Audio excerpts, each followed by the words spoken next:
sa lahat. Ang Vice Presidente, ayon naman po sa records, ay nakakatanggap po ng dokumento para sa travel authority niya a day before her intended vacation. Bakit nagbago ang isipan ni Pangulo, or rather ni dating ni Vice Presidente?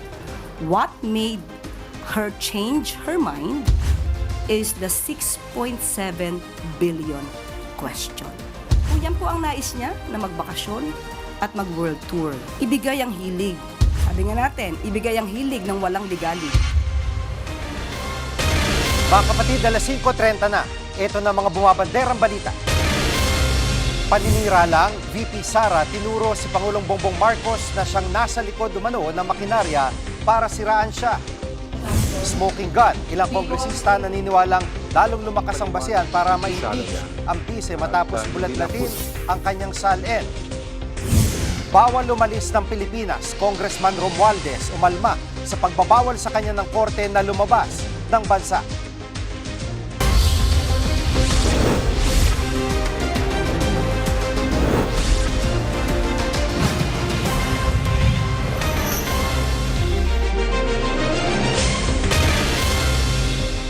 Kapapasok lang na balita, lilitisin na ng International Criminal Court o ICC si dating Pangulong Rodrigo Duterte. Yan ay matapos kumpirmahin ng pre-trial chamber ang mga kasong murder at attempted murder laban sa dating Pangulo. Saklaw nito mga patayan nung mayor pa siya ng Davao City hanggang maging Pangulo siya. Ayon sa korte, may sapat na basihan para litisin ang dating Pangulo at kailangang personal na humarap si Duterte sa hukuman. Pinayagan din ng pre-trial chamber na lumahok sa paglilitis sa mahigit 500 biktima. Wala pang tinakdang petsa ng paglilitis. Sinisikap pa naming hinga na reaksyon ang defense team ng dating Pangulo. Itinuro ni Vice President Sara Duterte si Pangulong Bongbong Marcos na siyang nasa likod umano ng makinarya para siraan siya. Kasunod yan ng mga pasabog sa impeachment hearing tungkol sa umano'y hindi mapaliwanag na yaman ng bise. Live mula sa TV5 Media Center, nangungun sa balita si News 5 Justice Correspondent Camille Samonte. Camille, anong basihan ng payag nito ng bise laban sa Pangulo? Jiggy, isang araw nga matapos ang tinatawag ng ilang kongresista na bloodbath sa impeachment hearing, naglabas ng saloobin si Vice President Sara Duterte. Isa nga sa mga dumalo sa pagdinig ay si dating Senador Antonio Trillanes na nagsiwalat ng bilyong-bilyong piso umanong laman ng bank accounts ni VP Sara. Sagot dyan ng bise, hindi na bago ang mga paratang ni Trillanes, pero ang bago raw ay ang backer niya. At yan daw ay si Pangulong Bongbong Marcos. Dagdag pa ng bise, lalo raw lumalalim ang paggamit at pang-aabuso umano ng administrasyon sa mga institusyon ng pamahalaan para sa pamumulitika. Matindi raw ang paninira sa kanya dahil natatakot umano ang administrasyon na managot sa bilyong-bilyong pisong perang ninakaw. Banat pa ng bise, ang totoong magnanakaw, hindi sa bangko itinatago ang pera, kundi sa maleta. Jiggy? At Camille, anong sagot ng kampo ni VP Sara sa sinasabing hindi pagkakatugma sa kanyang salin at bank transaction na nilabas ng AMLAC? Jiggy, nanindigan si VP Sara na malinis umano ang kanyang service record. Wala raw siyang naging kaso kaugnay sa paggamit ng pondo at nakadeklara rin ang lahat ng kanyang ari-arian at pera sa kanyang salin. Dagdag pa ni VP Sara, lehitimo ang bawat sentimo ng kanyang yaman. Nagsalita rin kanina ang abogado ni VP Sara. Ayon kay Atty. Michael Powa, walang anomalya sa salin at bank transactions ng kanyang kliyente. Pakinggan natin ang paliwanag ni Atty. Powa. Wala naman pong hindi nagtutugma. Perhaps it's just the way that things were presented.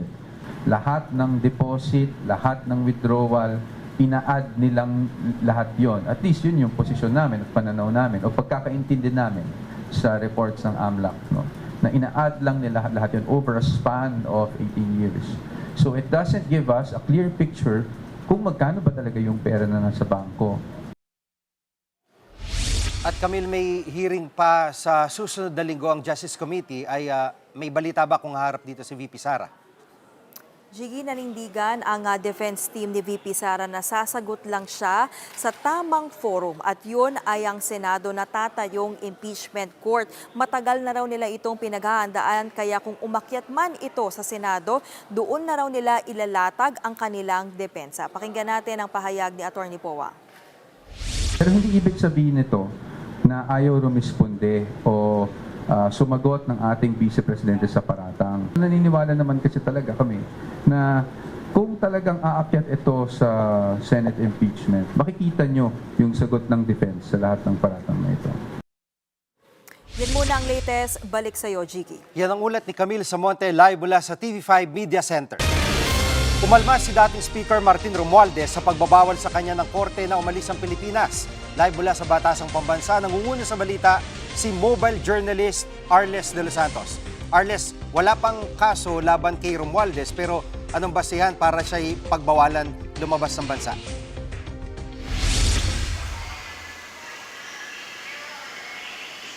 Tama ka, Jiggy, no? Wala pang ang kaso na isinasampa kay late First District Representative at dating House Speaker Martin Romualdez kaugnay ng flood control scandal. Pero, Jiggy, iniimbestigahan kasi siya ng Office of the Ombudsman dahil nga sa posibleng plunder, graft, indirect at direct bribery maging ang money laundering. Siya raw ang nakikitang mastermind ng Office of the Ombudsman sa kickback scheme ng maanumalyang flood control projects ng pamahalaan na umaabot nga raw ang halaga sa 56 billion pesos. Dahil dyan, humiling ang Office of the Ombudsman sa Sandigan Bayan na maglabas ng Precautionary Hold Departure Order o PHDO na tinatawag laban kay Romualdez na pinagbigyan nga ng Sandigan Bayan. Ayon sa Sandigan Bayan, Jiggy, ay meron ngang probable cause o sapat na basehan para paniwalaan na aalis ng bansa si Romualdez para maiwasan ang pag-aresto sa kanya. Gayon din yung posibilidad nga na pag-usig at pag-imbestiga sa kanya.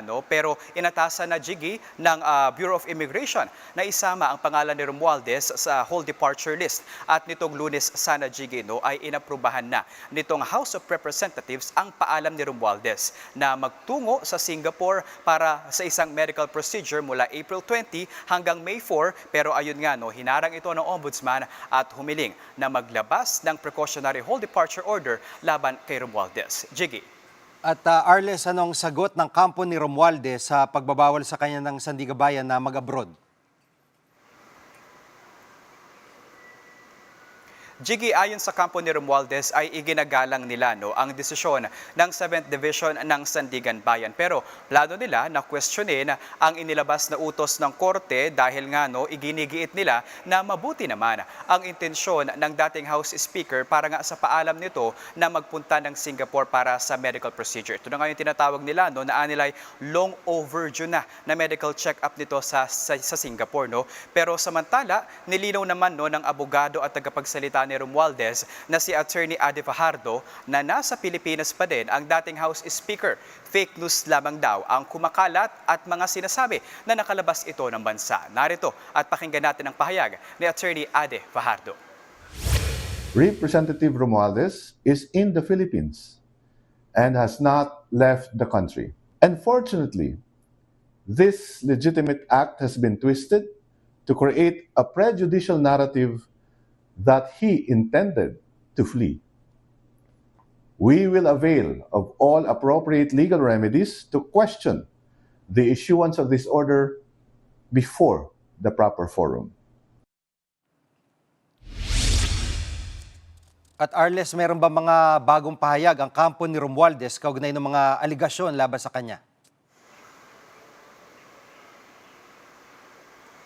Jiggy, kagaya ng pagsisimula pa nga lang na maungkat at maugnay itong pangalan ni dating House Speaker Martin Romualdez dito sa alegasyon ng korupsyon sa flood control scandal. Paulit-ulit naman nila na itinanggi yung mga alegasyon ng korupsyon kay Romualdez na ayun pa rin ang kanilang naratibo at paulit-ulit na sinasabi ni dito. At sinasabi pa nga nila, Jiggy, na niwala raw nga silang natatanggap na opisyal na kopya ng sinasabing reklamo mula sa Office of the Ombudsman. Naninindigan ang abogado ni Romualdez na inosente at ang kanyang kliyente at handa raw silang sagutin ang mga alegasyon sa oras na matanggap nila ang kopya ng reklamo. Yan muna ang latest mula rito sa Batasang Pambansa. Balik sa iyo, Jiggy. Yan ang ulat ni Arles de los Santos live mula sa Batasang Pambansa. Susunod, Pangulong Bongbong Marcos at pinsan niyang si Romualdez, may lamat nga ba ang relasyon?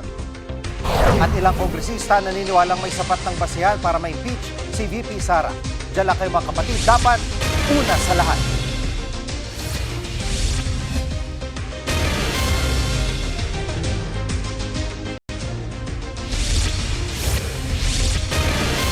Hayagang sinabi ni Congressman Martin Romualdez na ang ehekutibo ang punong responsable sa mga irregularidad sa budget. Pero tingin ng palasyo, hindi pinatatamaan ng dating speaker ang Pangulo. Live mula sa TV5 Media Center, nangunguna sa balita si News 5 Palace correspondent Maricel Lili. Maricel, command responsibility ang ginigit ni Romualdez. Anong tingin dito ng Malacanang? Jiggy, balikan natin kung ano yung sinabi ni dating House Speaker Martin Romualdez base dun sa inilabas niyang video message. Ang tumata kasi sa atin dito, una, yung sinasabi niya na he refused to be the fall guy. Ayaw niyang maging scapegoat dito sa usapin ng korupsyon. At pangalawa, yung sinasabi niya na mas lohikal na isipin na command responsibility ng sangay ng ehekutibo yung usapin pagdating dito sa national budget. Pero alam mo, ang tingin dyan ng Malacanang sa press briefing kanina ni Palace Press Officer Undersecretary Claire Castro, hindi naman inilalaglag o hindi pinatatamaan ni dating Speaker Romualdez ang kanyang pinsan na si Pangulong Bongbong Marcos. Malinaw din naman daw kasi na mismong si PBBM yung nanguna para nga imbestigahan itong sinasabing anomalya sa budget at sa flood control project. Kaya nga daw binuo yung Independent Commission on Infrastructure dahil gusto mismo malaman ni PBBM kung sino-sino nga ba yung mga taong nasa likod nito. Pakinggan natin yung sinabi ni Undersecretary Claire Castro.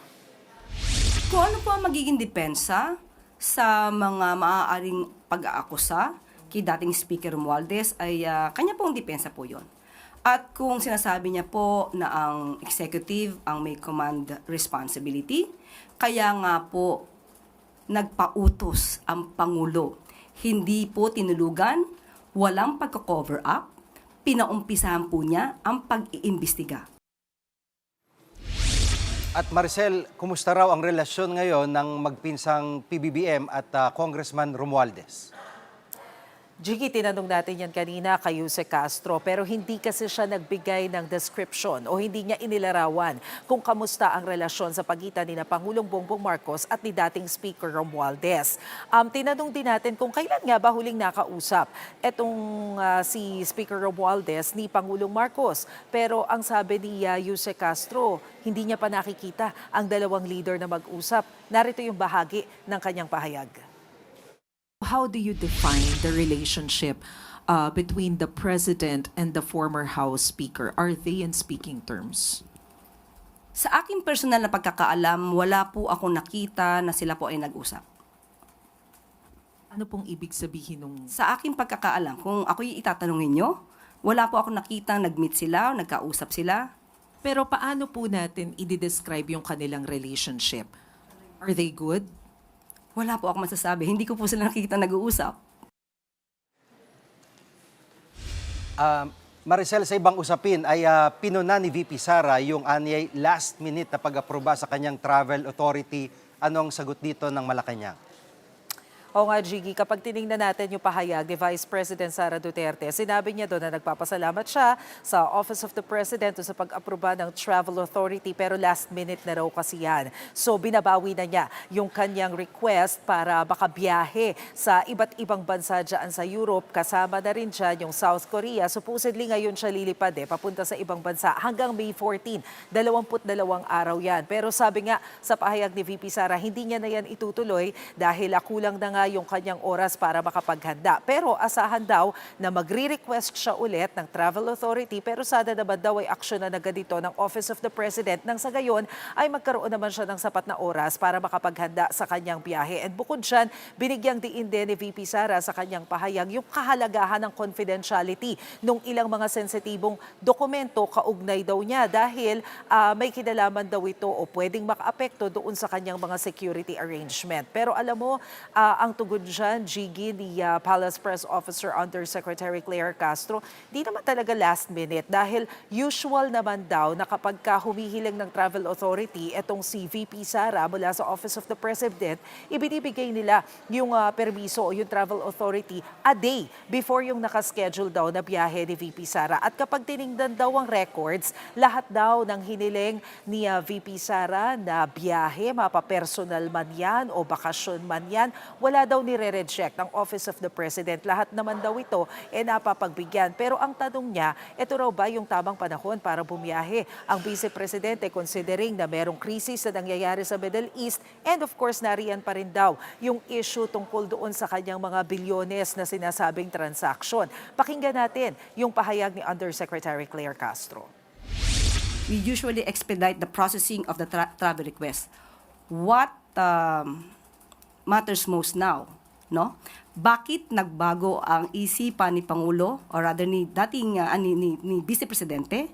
What made her change her mind is the 6.7 billion question.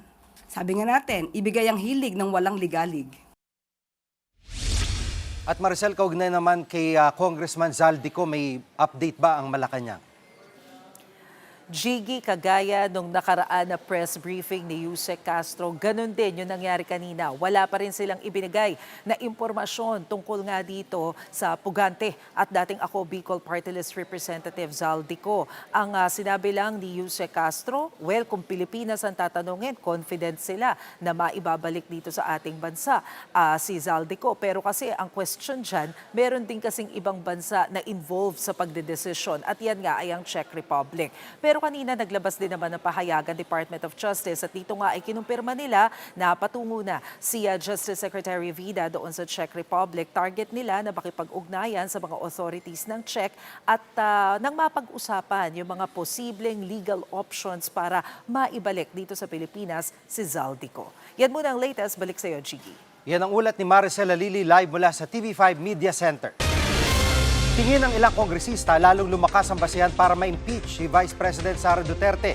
Live mula sa Batasang Pambansa, nangunguna sa balita si News 5 House Correspondent Marian Enriquez. Marian, anong mabigat na dahilan na nakikita ng mga kongresista para ma-impeach ang bise? Jiggy, para kay House Justice Committee Chairperson Jervy Luistro, mabigat ang mga lumabas na ebidensya laban kay Vice President Sara Duterte kahapon. Mismong Anti-Money Laundering Council o AMLAC kasi yung nagkumpirma ng mga kahina-hinalang bank transactions ng bise na inilahad nga sa pagdinig. Lumabas sa pagdinig na hindi nagtutugma ang mga bilyon-bilyong pisong labas-pasok na pera sa mga idineklarang ari-arian ni VP Sara sa kanyang Statement of Assets, Liabilities and Net Worth o SALN. Para kay Luistro, malinaw na basehang ito para umusad sa Senado ang impeachment laban sa bise. Narito po yung pahayag ni House Justice Committee Chairperson Jervy Luistro. I think na-satisfy na ang threshold ng probable cause. In my personal capacity, not as Justice Chair, after all, I do not vote. Tingin ko, baka nga nalampasan pa with the weight of evidence that were presented in yesterday's hearing. Jiggy, ganyan din yung pananaw ni Akbayan Party List Representative Shell Jokno. Tinawag pa nga niyang smoking gun o malakas po yung mga ebidensyang lumabas sa pagdinig kahapon. Para naman kay Bicol Soro Party List Representative Terry Ridon, matibay na ang basihan para patunayan na ang impeachment ground na betrayal of public trust. Pakinggan po natin itong pahayag ni Congressman Ridon. Mabigat na batay na po para ho ma-establish yung probable cause over unexplained wealth, over SALN violations, no, giving rise to a betrayal of public trust. Gate pa nga ng ilang kongresista, Jiggy, kahit pa hindi na isama yung testimonya nung nagpakilalang bagman ni VP Sara na si Ramil Madriaga, may probable cause na para ituloy ito sa paglilitis. Mabigat na raw yung basihan na umano'y hindi maipaliwanag na yaman ng bisi at ang finding ng COA na mali ang paggastos ng confidential funds. Kung ibabalikan lang natin, Jiggy, iniutos ng COA kay VP Sara at mga sangkot na opisyal na ibalik ang daan-daang milyong pisong pondo. Jiggy. At Marian, hindi natuloy ang pagbubukas ng ITR ni na VP Sara at kanyang asawa na si Attorney Carpio. Plano pa ba itong buksan? Gigigiit ng Bureau of Internal Revenue o BIR sa ilalim kasi umano raw ng batas, pwedeng lumabas lang itong mga ITR in aid of legislation at sa loob po ng executive session. Pero giit ni Congressman Ridon, pinasabpina ng komite yung mga ITR at naaayon daw ito sa kanilang kapangyarihan sa ilalim ng saligang batas. Pero iba naman yung posisyon dito ni Chairperson Luistro. Narito po yung kanyang pahayag. Perhaps I will suggest that the box be transmitted to the Senate as is, the way it was received by the Justice Committee, which is the box is sealed. So it will depend on the senators whether or not they will open the same.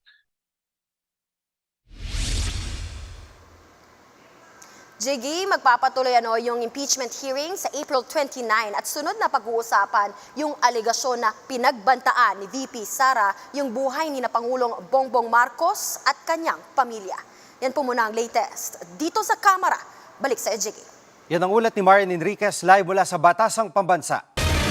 Susunod, Pangulong Bongbong Marcos pinasasagot ng Korte Suprema sa petisyon kaugnay ng kanyang kalusugan. At sa dokumentado ang kwento ng mga taong may autism at ng mga nag-aalaga sa kanila. Huwag kayong bibitiw, dapat una sa lahat.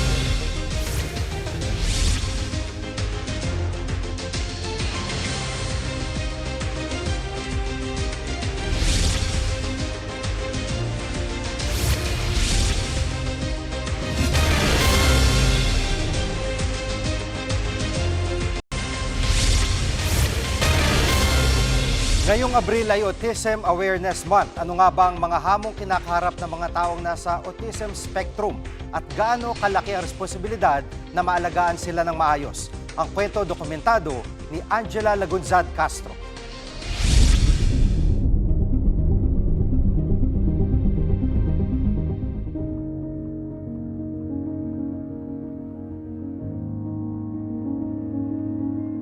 Autismo o Autism Spectrum Disorder.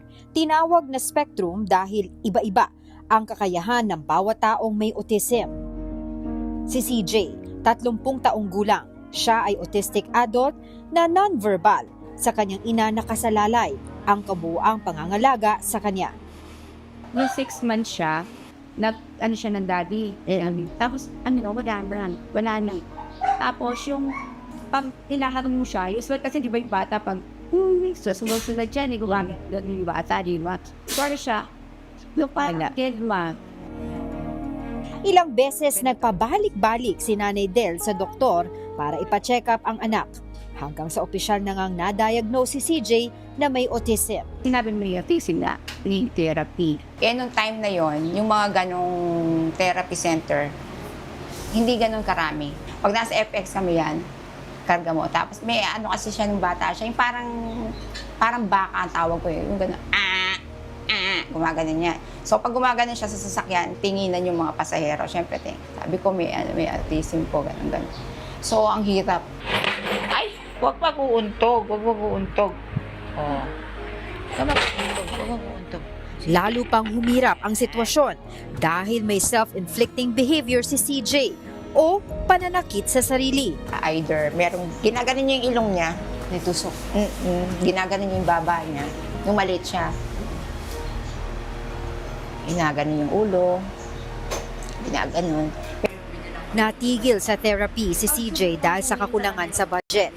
Sinubukan raw nilang lumapit sa iba't ibang ahensya o organisasyon para sa libreng therapy, ngunit hindi rin sila nakakuha. Yung sa pagkain siya mag-isa, makakakain siyang mag-isa. Tapos pag naiihi, pupunta ng CR, pagdudumi. Kaya lang ako pa rin yung maghuhugas. Hanggang ngayon. Tapos pag maliligo, papaliguan ko pa rin. Mga ganun. Sinasabi ko lagi to, kung wala si Lord sa akin, matagal na akong tumatakbo sa kalsada. Pag nakikita mo yun, parang pinupunit yung puso mo na wala kang magawa eh. Malaking bagay para kay Nanay Del ang pagbabahagi ng buhay ni CJ sa social media. Bagay na maraming humanga at naging inspirasyon sa iba. Kasi dami nagme-message sa akin, sabi, Mami, thank you, dumaan yung page mo sa akin. Kasi kanina ayaw ko ni. Gusto ko na mag-quit. Pero dahil napasa ko, yung ano mo, ano daw, never quit. Yung ganun, keep going lang tayo lagi. Lagi tayong magdadasal. Di tayo bibigyan ni Lord ng ganitong anak. Siguro kaya nabigay sa atin dahil special mom din tayo na alam na kakayanin natin na hindi natin sila iiwan, hindi tayo magkukwit. Ang mundo ng mga taong nasa loob ng autism spectrum ay magkakaiba. May mga kayang mamuhay na mag-isa, may mga nangangailangan naman ng pangmatagalang tulong at suporta. Ngunit iisa lamang ang kanilang hangarin. Ang sila ay maunawaan at mabigyan ng tulong na naaayon sa kanilang pangangailangan. Nagpa-practice ako for like Si Kim, isang autistic adult na may kakayahang mamuhay mag-isa. Malinaw na naipapahayag ang sarili sa pamamagitan ng sining at content creation. Hindi rin naging madali para kay Kim ang pagkakaroon ng autism. Nakaranas siya ng pambubuli sa paaralan. Binubuli ako through words, through social. Yung pag-example, pag ako naman may favor, sasabihin na bayad ka muna or sayaw ka muna or doing anything. Gagawin mo ba? Against my will, yes. Para lang masunod sila. Yes. After ako graduate sa elementary, natuto ako mag-mask para maka-fit in ako sa society para hindi ako maging subject ng bullying. Subject ako ng mockery or judgment or misunderstanding.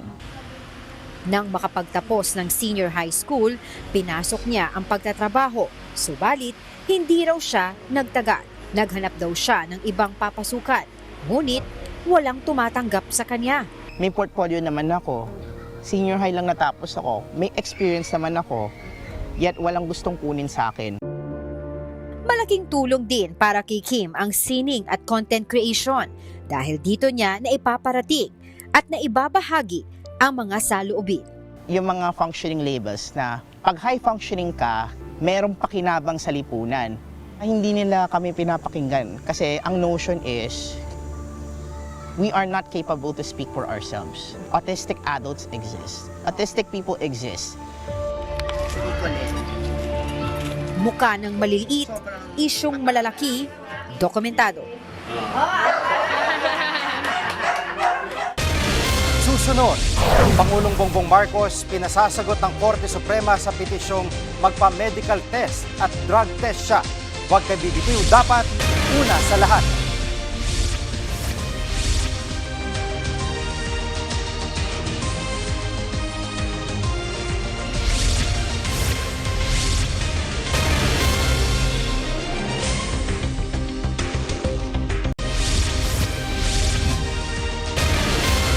Pinapasagot ng Korte Suprema si Pangulong Bongbong Marcos sa nakabimbing petisyon kaugnay ng kanyang kalusugan.